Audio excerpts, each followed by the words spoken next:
मध्य प्रदेश के धार जिले में स्थित भोजशाला का नाम सुनते ही एक पुराना किस्सा याद आता है। कहते हैं कि 11वीं सदी में राजा भोज ने यहाँ एक भव्य मंदिर बनवाया था। लेकिन आज ये जगह एक अलग कहानी कहती है। यहाँ हर मंगलवार हिंदू पूजा करते हैं और हर शुक्रवार मुसलमान नमाज पढ़ते हैं। लेकिन सवाल ये है कि आखिर ये जगह है क्या? भोजशाला की कहानी दरअसल ज्ञान की कहानी है। कहा जाता है कि यहाँ 271 साल तक विद्या का केंद्र था।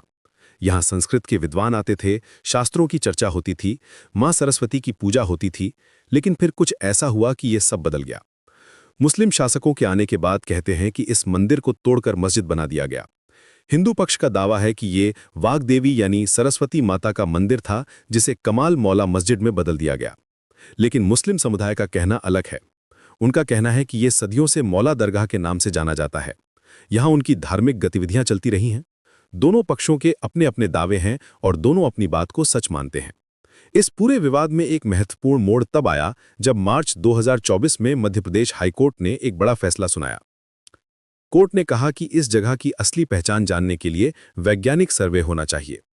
हिंदू फ्रंट फॉर जस्टिस की याचिका पर कोर्ट ने भारतीय पुरातत्व सर्वेक्षण यानी ASI को आदेश दिया कि वे इस परिसर का पूरा सर्वे करें। कोर्ट ने कहा था कि स्मारक की प्रकृति और चरित्र को समझना जरूरी है। भ्रम की स्थिति को खत्म करना होगा। ASI को निर्देश दिया गया कि वे वैज्ञानिक तरीके से जांच करें, फोटो और वीडियो बनाएं और अपनी रिपोर्ट कोर्ट को सौंपें। फिर शुरू हुआ 98 दिन का लंबा सर्वे।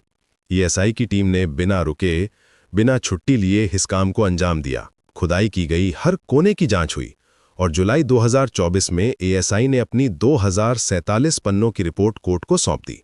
इस रिपोर्ट में कई चौंकाने वाली बातें सामने आईं। ASI ने बताया कि परिसर में 97 मूर्तियां मिली हैं, जिनमें से 37 हिंदू देवी देवताओं की हैं। त्रिशूल के निशान मिले हैं, भगवान विष्णु की क्षतिग्रस्त मूर्ति मिली है, संस्कृत के शिलालेख भी मिले हैं जो क्षतिग्रस्त हैं। सबसे महत्वपूर्ण बात यह है कि ASI की रिपोर्ट में साफ लिखा है कि मौजूदा ढांचा पहले से मौजूद मंदिर के हिस्सों से बनाया गया है। रिपोर्ट में टेम्पल शब्द का इस्तेमाल किया गया है। यह भी कहा गया है कि पहले की संरचना को बदलकर नई संरचना बनाई गई है। हिंदू पक्ष इस रिपोर्ट को अपनी जीत मानता है। उनका कहना है कि यह साबित हो गया है कि यहाँ पहले मंदिर था। लेकिन मुस्लिम पक्ष इस रिपोर्ट से सहमत नहीं है। उन्होंने इसे चुनौती दी है। अब यह मामला सुप्रीम कोर्ट तक पहुंच गया है। मौलाना कमालुद्दीन वेलफेयर सोसाइटी ने हाईकोर्ट के आदेश के खिलाफ सुप्रीम कोर्ट में अपील दायर की है। सुप्रीम कोर्ट ने इस मामले को सुनने की सहमति दे दी है। हाईकोर्ट में अब कहा है कि वे सुप्रीम कोर्ट के निर्देशों का इंतजार करेंगे। जब तक सुप्रीम कोर्ट कोई फैसला नहीं लेता, तब तक हाईकोर्ट में आगे की कार्रवाई रुकी रहेगी। फिलहाल भोजशाला को टेम्पल मॉस्क कॉम्प्लेक्स के रूप में जाना जाता है। ASI के 2003 के आदेश के अनुसार हिंदुओं को हर मंगलवार और बसंत पंचमी पर पूजा की इजाज़त है। मुसलमानों को हर शुक्रवार दोपहर 1 से 3 बजे तक नमाज की इजाज़त है। लेकिन समस्या तब होती है जब बसंत पंचमी शुक्रवार को पड़ती है। इस साल 23 जनवरी को यही स्थिति है। हिंदू पक्ष चाहता है कि बसंत पंचमी के दिन सिर्फ उन्हें पूजा की इजाज़त मिले। उन्होंने सुप्रीम कोर्ट से मांग की है कि उस दिन नमाज पर रोक लगाई जाए।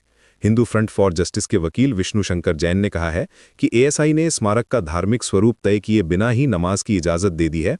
ये प्राचीन स्मारक अधिनियम की भावना के खिलाफ है। सुप्रीम कोर्ट ने 22 जनवरी को इस मामले की सुनवाई तय की है। ये सुनवाई बसंत पंचमी से एक दिन पहले होगी। हिंदू पक्ष ने कड़ी सुरक्षा व्यवस्था की भी मांग की है। इस पूरे मामले में दोनों समुदायों की भावनाएं जुड़ी हुई हैं। एक तरफ हिंदू समुदाय का कहना है कि ये उनका पुराना मंदिर है, जिसे वापस मिलना चाहिए। दूसरी तरफ मुस्लिम समुदाय का कहना है कि वे सदियों से यहाँ इबादत करते आए हैं। भोजशाला का ये विवाद सिर्फ एक इमारत का नहीं है, ये इतिहास, धर्म और पहचान का सवाल है। ASI की रिपोर्ट ने इस विवाद में एक नया आयाम जोड़ा है। अब देखना यह है कि सुप्रीम कोर्ट इस मामले को कैसे सुलझाता है। ये कहानी अभी भी अधूरी है। न्यायालयों में बहस जारी है। दोनों पक्ष अपने दावों पर अड़े हुए हैं। भोजशाला की दीवारें आज भी उस इतिहास को छुपाए बैठी हैं, जिसे जानने की कोशिश में पूरा देश लगा हुआ है।